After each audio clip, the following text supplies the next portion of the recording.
Headed out this morning with a full seed tender. Gonna knock out these double crops today. Should be done by about noon.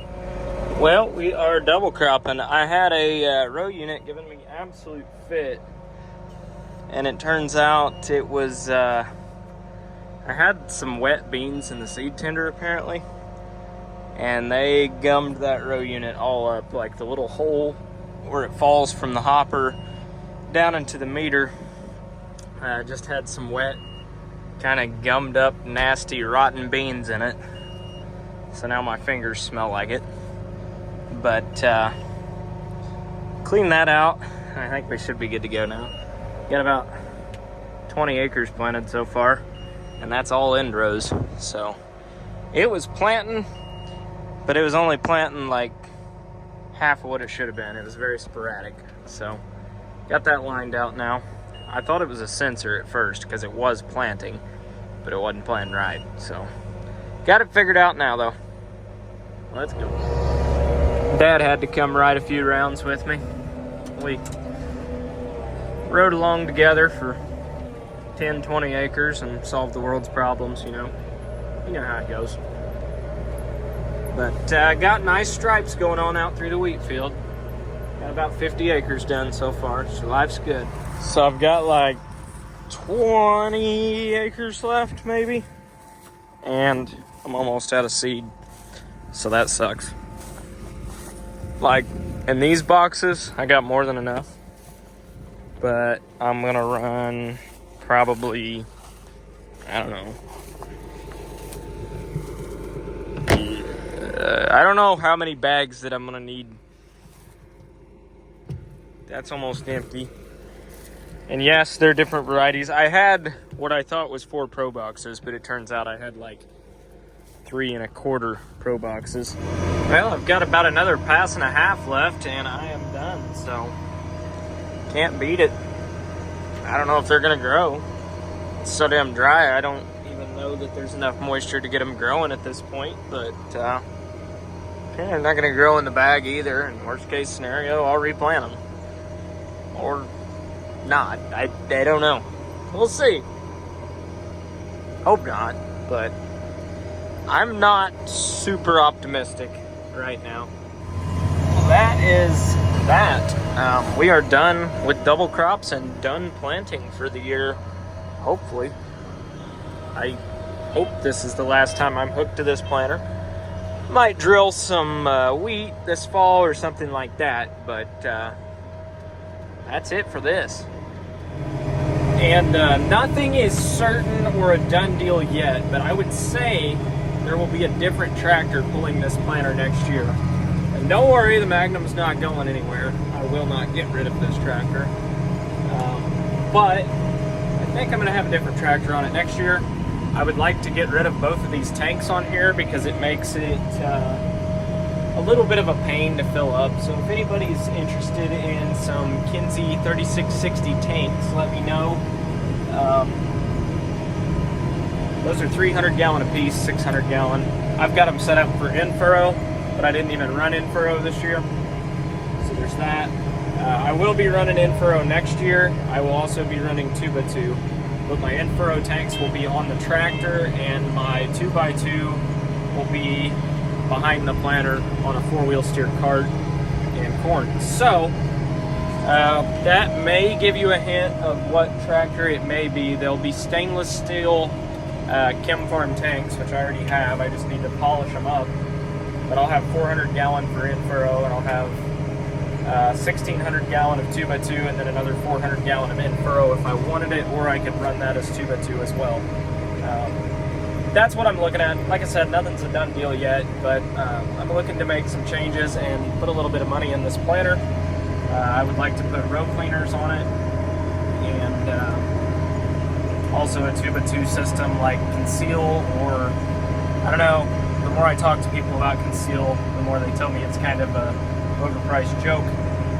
I like the idea of it, I do, but I think it is really expensive, and there's a lot of other options for 2x2 out there that are a little cheaper and do the same thing essentially.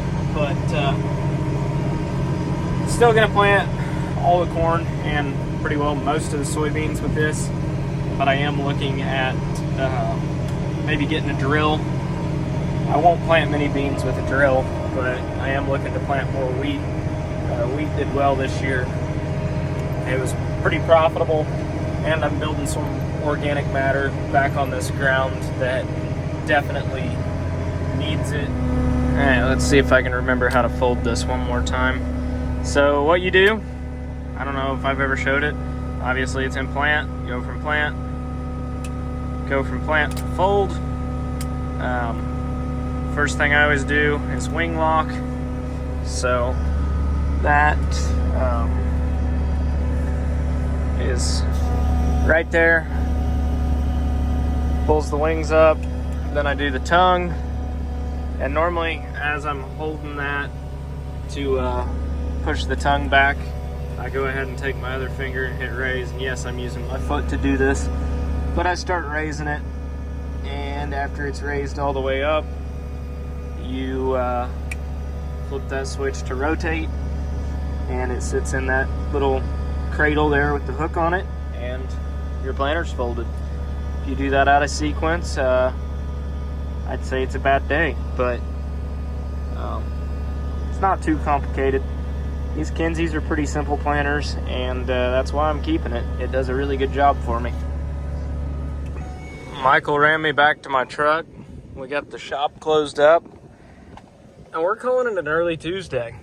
So I might run to town, cash a wheat check, but then again, I don't really need it today, so probably just gonna go home and maybe take an early shower and lay down and take a nap. It is hotter than balls outside, so doesn't sound like that bad of an idea.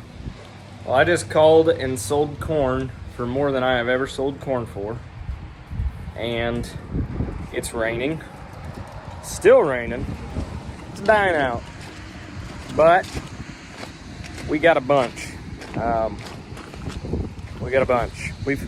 wouldn't say a bunch, but we've got more than we've had in months. So looking at the rain gauge here, we got 1.5 inches. So hey, it's not a drought buster, but by God, it helped. It helped a lot. Also bought a tractor this morning and bought another thing that will be in a later video. So we're gonna go get those today. Or we're gonna go get the tractor. We're not gonna go get the other thing yet. Granted, I've done all this before noon, and I haven't even left the house. I'm just now leaving the house. I told Michael, I said, take a late morning, enjoy it, sit on the damn porch, watch it rain. We needed this so bad. I mean, I'm not saying it saved the crop, because it's a long way to harvest still. We're gonna need more of these, but damn it was a good start. We needed that bad. And if that doesn't put a smile on a guy's face, I don't know what will. You buy a tractor and the thing doesn't even run. Gotta jump it from the get-go. And that's a good representation of what I just bought, because it is clapped out as hell. But it was cheap. It's red and on a John Deere lot, so it was very, very cheap.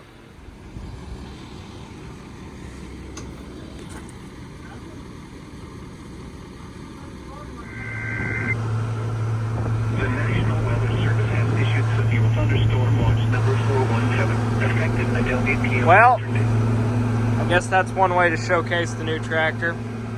It's a 9230 Steiger. It is completely clapped out, but it runs good and it drives good, and it's got 8 brand new tires on it.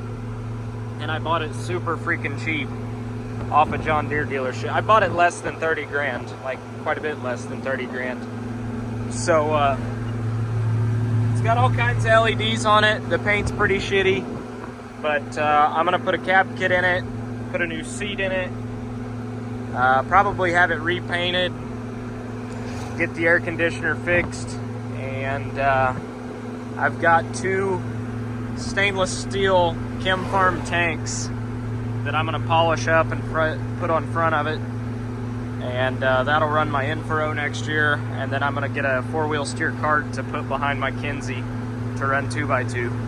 And this is, the plan with this is to make it a planter and grain cart tractor, and I'm probably going to side dress corn with it too, potentially. The Magnum's not going anywhere though. I'm looking to add another planter, so yeah, we'll see. But Michael and I both picked up more acreage, so I don't know. It's just going to be nice to have another tractor this size. It has a PTO and a 3-point. The 3-point I don't really care about, but the PTO was a must. But yeah, it'll be nice. Obviously it needs a lot of work, but I bought it cheap enough that we can stick some money into it. So it's running pretty good so far. It does have a little blow by, but you know, that's to be expected. It's got 8,900 hours on it, so you know, it's a cheap tractor, and I still stand by buying cheap tractors and expensive implements, because the implements are what are actually doing the work. So I don't know, we'll see. But I bought it as a bundle deal. I bought another piece of equipment with it that costs quite a bit more than this. It's not a planter, it's not a sprayer, but it's something that I've never had before. So I bought that with it. It cost about twice what I paid for this. So yeah, that'll be in another video. But when I get home with it, we'll do a walk around. I've got about an hour drive ahead of me, and we've got a really gnarly looking system of thunderstorms, derecho, whatever you want to call it, moving in through Illinois right now. So today is June 26th, June 29th, sorry. June 29th today, so we'll see what that ends up consisting of. I don't know yet, but bought this at Hudson in Elnora, and driving it back to Washington. So at 20 mile an hour, it takes a little while, but we'll get there. So the radio's still going crazy about storms this, storms that, but we're almost home now. There's the farm. Tractor's done great, and we had a perfect 1-inch rain to get these double crop beans up. So I would say that here in like 3 or 4 days they'll be up, because I planted them 2 days ago. This tractor has ran great on the way home. Granted, I haven't had a load behind it or anything like that, but I mean, I just drove it an hour and a half and it didn't give me any issues. That hydraulic oil filter light keeps flickering, and it's on now. It's got hydraulic oil. I stopped and looked, but my 9380 does that sometimes too when it runs wide open for a long time, and if you back the throttle off to half throttle, it goes away. I don't know why. I've changed the filters on it, and it's got all the clean hydraulic fluid in it would need. I don't know, I think it's just a sensor, but my 9380 does the same thing, so I'm not that concerned about that. But get it in the shop, look it over a little closer, and see what I bought. I really don't know yet. Beautiful looking corn. Hopefully it still is after this line comes through, because it's looking gnarly. We've already lost cell service, so cell service and half the radio stations are gone, and the radio stations that are gone are the ones that come out of the west, and that's where that storm's at. So I have no radar, have no radio. Be interesting to see what this brings.